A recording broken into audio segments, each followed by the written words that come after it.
Okay, so I made a video about like what the process of getting on the transplant list was. Oh my gosh, my bruise is still there, guys. That's from 2 weeks ago. Anyways, so I made that video, and then I made the video about what it was like to get the call. So now I'm gonna make the video of what my hospital stay was like. I even wrote down some stuff, just because I'm gonna forget things. I know I forgot things writing it down. I was in the hospital for a month, so I got the call, got admitted for surgery, pulled me down, had the surgery. So I already covered that in my last video. If you want to watch it, feel free. Otherwise, I'm just gonna keep this in front of me. So I was intubated, obviously. I'm not sure how long they kept me intubated for, but I don't think it was too. I think they woke me up the same day. I surprised the nurses because I immediately wanted to stand, which is really good for you. If you're getting a transplant, especially lungs, you should stand and try to move right away. It is shown to help your recovery. I read that pre-transplant and I was like, so I literally woke up and I was like, can I stand up? And surprised them. I stood. I moved from the bed to the chair pretty much immediately after. I was in a whole lot of pain, so be prepared for a lot of pain. I don't remember a lot of this because I remember bits and pieces. I was so doped on pain meds. It was excruciating. And then when the pain meds wore off, I could just, even through the pain meds, sometimes I could feel where my incision was. So they ended up giving me a nerve block a week into my stay, I think. If you're getting a transplant, especially a sternotomy, be prepared for pain. I don't want to scare you, but realistically. You wake up with a feeding tube. Mine wasn't placed right. So it wasn't all the way in my stomach. My body wasn't letting them go in my stomach, but they left it in anyways. Which makes, they couldn't feed me through it. You have to have a swallow test before you're allowed to eat or drink anything. So my drinking was the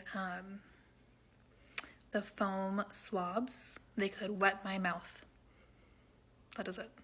So they were giving me fluids and nutrients through my IVs.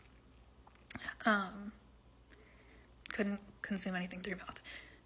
The swallow team was too busy. I had to wait 3 days. They got me in early because they were going to do it on Monday after I was extubated, and someone was there on Sunday, so let me do it on Sunday. 3 days of no food or drink, not even a sip of water. That sucked. You have a respiratory therapist come every single day and every single night, or every single morning, every single night. It's like roughly 7 and 7. You get to be really good friends with them. So it's a nebulizer. You do albuterol, sodium chloride, and starts with an A. It tastes really bad. The last one does. But it's really, really important. So I argued at first, and then I realized how important it was, and I argued less.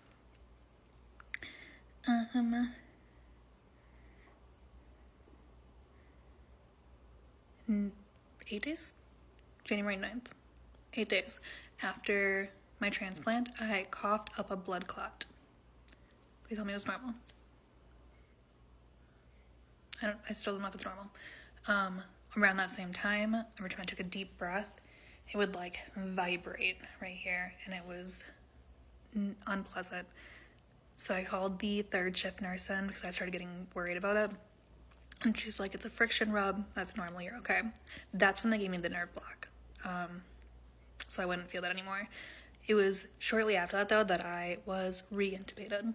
So I'll get into that in a second. But a friction rub was a real thing.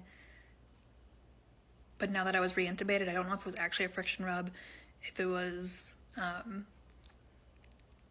pneumonia, because I went into rejection and had double pneumonia. So I'm not sure. So coughed the blood clot, That's roughly that time is when I started hallucinating.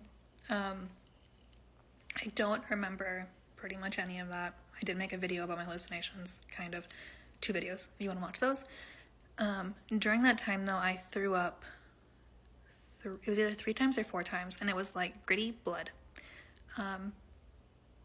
So the word that I aspirated also, like, in the process of this.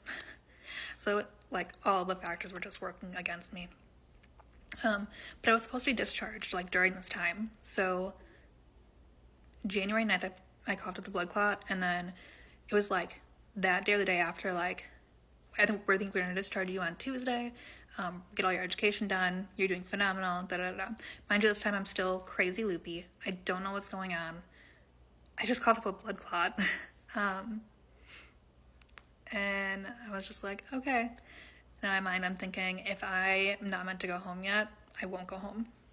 And then I started hallucinating and coughing up blood and got reintubated. I did not get discharged.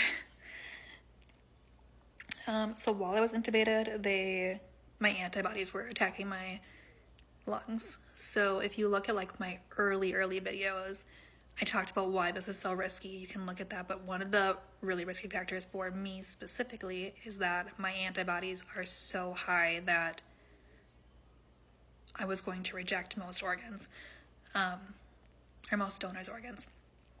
So while I was intubated, they started doing Plex treatments, which is plasma. I didn't realize how important plasma donation was until I almost died, and now I realize how crazy important it is. So if you are able to donate plasma at BioLife or wherever, please do it. It is literally what saved my life. They didn't know if I was going to wake back up after the second intubation, and the IVIG treatments and the Plex treatments is literally what saved me. So if you can donate blood or donate plasma, please do that. I woke up for intubation, so I was extubated on my best friend's birthday, the one that was in the hospital with me pretty much the entire time. Had a nose tube again. Highly unimpressed. I was so pushy to get it out.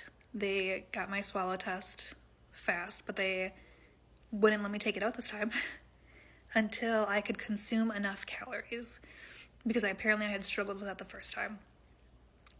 That's when my nausea really started. Every time that they would feed me through my feeding tube, I would throw up or heavily gag, one of the two. The ICU doctor came in and he's like, "What do you think the reason is for your nausea?" And I said the nose tube, and he goes, "What percentage?" I said 100. And he made the call against every other doctor in there to remove it. So I got super lucky. I think also, like, I was there for so long that they were really helping me. So I took that out. Occupational therapy came in and had me brush my teeth and wash my face for the first time in like 20 days. Best feeling ever. I can still remember brushing my teeth and how just amazing it felt. I was so shaky and swollen, and that was just beyond refreshing. Where my defibrillator was, so before transplant, I argued that I wasn't getting a transplant unless they would also remove my defibrillator. So they removed it during surgery, and I got a hematoma. It blew up. It looked like I got kicked by a horse. I'll maybe post videos of the pictures from the hospital, but they had to go and drain that, and I actually got sent home with the drain when I was discharged. And then I started improving more and more, and I was there still for like a week after I was crazy improved to do education and to make sure I wasn't going to rejection again, or that I wouldn't aspirate again, that I wouldn't get pneumonia again. And essentially I was discharged after 23 days, which is crazy considering I had a heart and a double lung, like essentially a triple organ. So crazy. Any more questions, ask me. Otherwise, I am out of time, but I will make more videos regarding this whole thing, and hopefully with pictures, soon. Bye.